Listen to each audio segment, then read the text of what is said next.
real, but it's actually out there in the real world. It's not happening. It's not getting done. And so you can talk about orders that might arrive from March to May, but the reality is they're not here today. And as a consequence, the government's now commandeering supplies out of corporate customers. Many of those people have been using rapid antigen tests for a long period of time and over the year to keep their employees safe, and now those stocks have been commandeered. You know, we've only just approved, after a whole year of denying rapid antigen testing, now sort of saying, oh yes, we're looking into it, it'll be in phase 2 or 3 or whatever it is. The bottom line is that we've only approved 7 actual suppliers. We've got another 2 maybe online, but there's over 50 that have already been approved in Australia. So, and these companies, these rapid antigen tested producers, have actually been coming to the government over the last year to say, hey, listen, we'd love to help, we've got these products, could they be used? So, again, I'm not trying to be critical for the sake of being critical, but what I'm just trying to say, there's a very big difference between talking about stuff and executing stuff and getting it done. And whether you see it around spending, whether you see it around rapid antigen testing, those are the things that I think we need to start to focus on. And on boosters, do you think the technical advisory group's working fast enough to drop the wage from 4 to 3 months? Well, again, I think, you know, as someone who's used to getting things done, I don't understand why you pick up the phone and say you've got 24 hours to give me a straight answer on that, because there must be a bunch of desk research that's sitting around the world. There's a number of other medical authorities.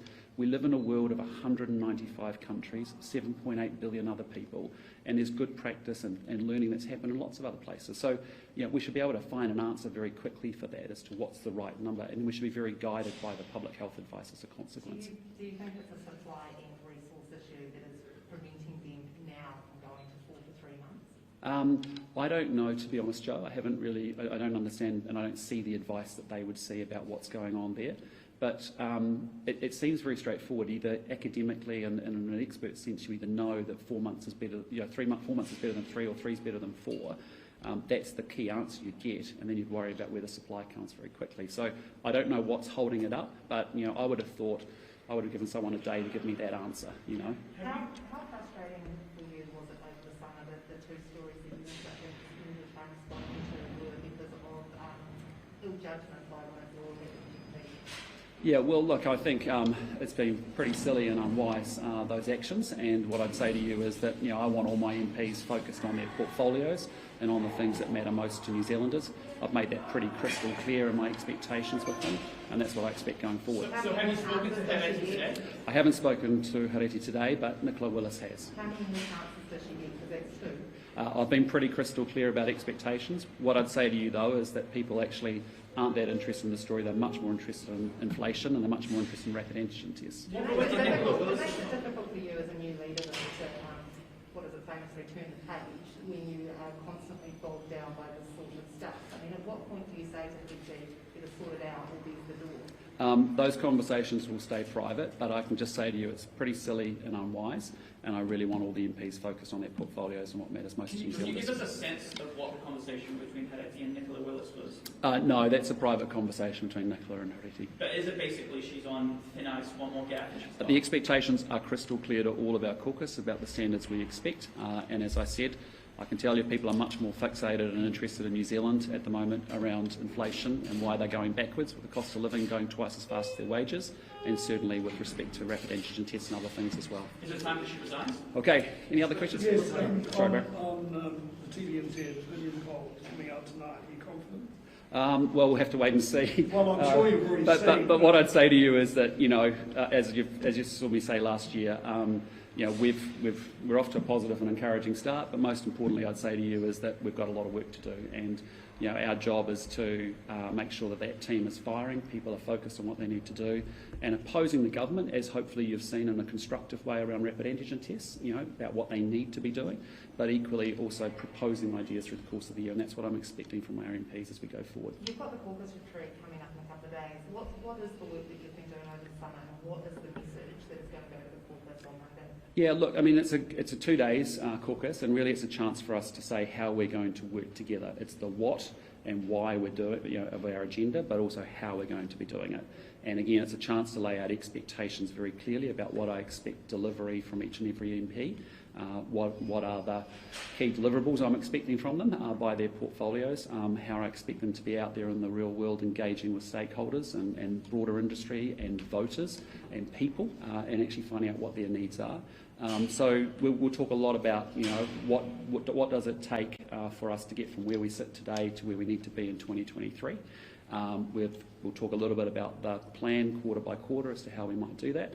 I want to talk a little bit about some of those big themes and big issues that we want to start to think about, like mental health and other things as well. There's been quite a bit of criticism from the public and also actually from national MPs about the government not doing any work over the summer. What have you and Nicola been doing? Where are you at with the State of the Nation speech, policies? What have you been doing? Yeah, so we've been working on all those things, and so a lot of it for us has just been planning out and thinking very clearly about, right, I want to make sure each MP is crystal clear about what they need to do in their job, and laying up the criteria by which we'll be judging their performance, and making that crystal clear just as an internal process. There's a lot of conversation around what are the key themes for the year and what's our position and our thinking, and ultimately how do we come forward with proposals about those ideas. Are you throwing the policy book out? Are you rewriting National's position on a large chunk of it? No, we're coming at it from a point of view, and unfortunately we've delayed the State of the Nation speech by virtue of the COVID constraints, but we'll look to do that very shortly as well. But a lot of the themes are, we've got good policy, but I want it sharpened up. I want it really clear that what are the 3 to 5 things you're going to do in each individual portfolio that we think would make the biggest difference for New Zealanders. Sometimes we get lost in too much intellectualism and too much intellectualisation in a big policy document in a big book. 75, 80 pages isn't particularly helpful. I just want to know what are the 4 or 5 things you're going to do in your portfolio that we think would make the biggest difference to move the agenda forward for the country. Are there any other levers the government could be pulling, or other steps it could take apart from addressing what you call wasteful spending, do you think, when it comes to addressing inflation? Well, what I'd say to you is, look, the Prime Minister and Grant Robertson are going to tell you that this is all an international problem. It's happening everywhere around the world. Well, Australia's just delivered in the same period of time in a 3.5% inflation rate versus us at 5.9, almost 6%. Yeah, and within the domestic, consumption, domestic inflation number, it's running about 5.3%. A big focus on that, you'll see, will be oil, and construction, and it's actually also about rates and some other things, and rents are the big drivers of that. But even within, here's an example, probably up to any point in time, a third of the fuel price can be up to tax.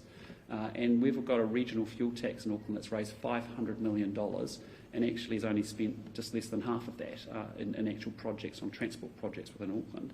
So if you want to do something tomorrow, here's an idea. Why don't you actually poleaxe the regional fuel tax, as a result? Because that would make it easier on Aucklanders doing it tough. It means they've got more money in their pocket rather than paying it into a tax where it's just sitting there in a bank account doing nothing as those projects aren't happening. So, there's a simple example. If you want to get the price of fuel down, seriously look at the tax piece component of it. And when you've got a regional fuel tax in Auckland that's not being spent, there's a good example. Knock it on the head. The wage subsidy was a big expense in the last few years. Would you have done anything differently? No, that's a good spend, and I'm not undermining that we shouldn't not spend money, but I guess what I'm just trying to say is that as good, prudent managers of the economy and making sure that we're doing the right thing, as you would in your personal finances, running a small business, and as you should running the country, that signal of inflation being the highest it's been since 1988, being more than double wage growth, is a good wake-up call to say, hey, listen, we need to rein in public spending, government spending. It doesn't, and we need to think really carefully about where those funds are directed, where they can have the most impact. Do the must-do stuff, not the nice-to-do stuff for now, and start to get it sharpened up and focused. We're not saying, have massive budget cuts. We're just saying, let's be really intelligent about actually how we spend that money and be a bit more intentional and a bit more purposeful about what it's supposed to be doing for us. Okay, with that, thank you very much, guys. Have a great day, and we'll see you the rest of the week. See ya.